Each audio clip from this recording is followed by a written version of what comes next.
ويكتب الله خيرا أنت تجهله، وظاهر الأمر حرمان من النعم.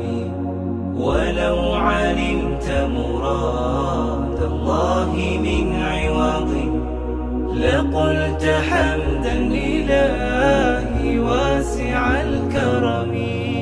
ويكتب الله خيرا أنت تجهله، وظاهر الأمر حرمان من النعم.